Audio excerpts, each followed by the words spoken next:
کی آواز بننا ہے، کشمیر میں جاری ہندوستانی ظلم و بربریت کا پردہ چاک کرنا ہے۔ آج کل سوشل میڈیا کا دور ہے، ہم میں سے ہر ایک نے فیس بک، ٹویٹر اور واٹس ایپ کے ذریعے کشمیر میں ہندوستان کی طرف سے جاری انسانی حقوق کی خلاف ورزی اور کشمیریوں کی حق گزراتیت دلانے کے لیے کمپین چلانا ہے۔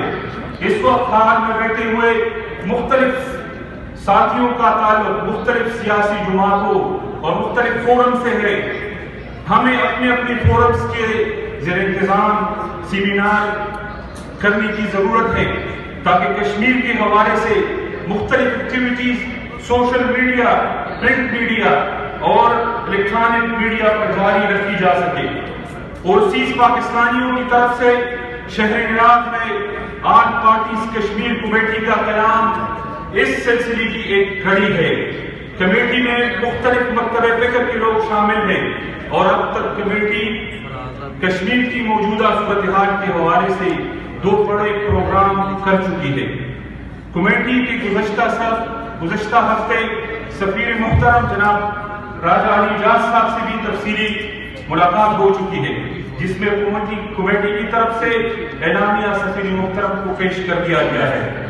ہم سفیر پاکستان کے توسط سے حکومت پاکستان اور بالخصوص اپنے کشمیری بھائیوں کو یقین دہانی کرانا کی متنازع حیثیت کا خاتمہ جہاں اقوام متحدہ کی قراردادوں کی کلی خلاف ورزی ہے، وہاں گزشتہ 77 دنوں سے جاری جموں کشمیر میں کرفیو پر اقوام عالم کی خاموشی بھی ایک بہت بڑا سوالیہ نشان ہے۔ بین الاقوامی کارپوریٹ سیکٹر کی مفادات اور بھارت کی بڑی منڈی ہونے کی باتیں زبان زد عام ہے۔ شاید یہی وجہ ہے کہ عالمی ضمیر کشمیر میں جاری ہندوستانی فوج کی ظلم و بربریت اور انسانی حقوق کی پامالی نظر انداز کر بیٹھا ہے۔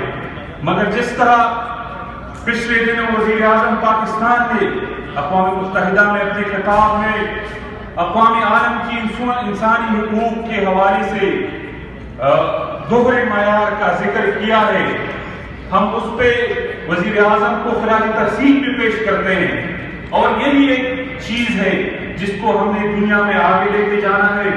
ساتھیوں، آج کشمیر کی معصومین کی نظر پاکستان اور پاکستانی عوام کی طرف ہے۔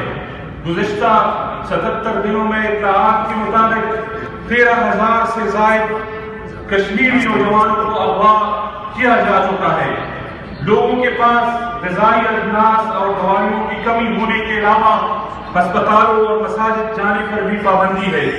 گزشتہ 77 دنوں سے اسکولوں، کالجز اور ہر طرح کے روزگار بند پڑے ہیں۔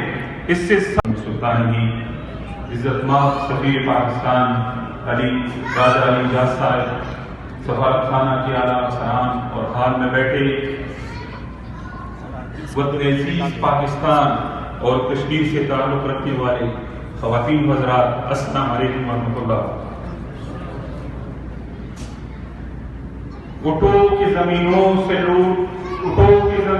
لہو پھوٹ رہا، جاگو کی فضاؤں میں انا پھیل گئی ہے، بے وقت عذابوں نے ہمیں گھیر لیا، حالانکہ اجالوں کا سفر ہم نے کیا ہے، ہر سانس امانت ہے میرے پیارے کشمیر کی، ہر پاک گواہی ہے میرے پیارے کشمیر کی، ہم وقت کے ماتھے پہ کوئی چاند سجا کر نکلیں گے سر شام کئی شمع جلا کر، ہم ظلم کی دیوار گرا دیں گے ابھی سے، ہم رات کی دستار گرا دیں گے ابھی سے، اب رات کی ظلمت سے سحر ٹوٹ چکی ہے، جو ظلم کی تلوار کی اب ٹوٹ چکی ہے۔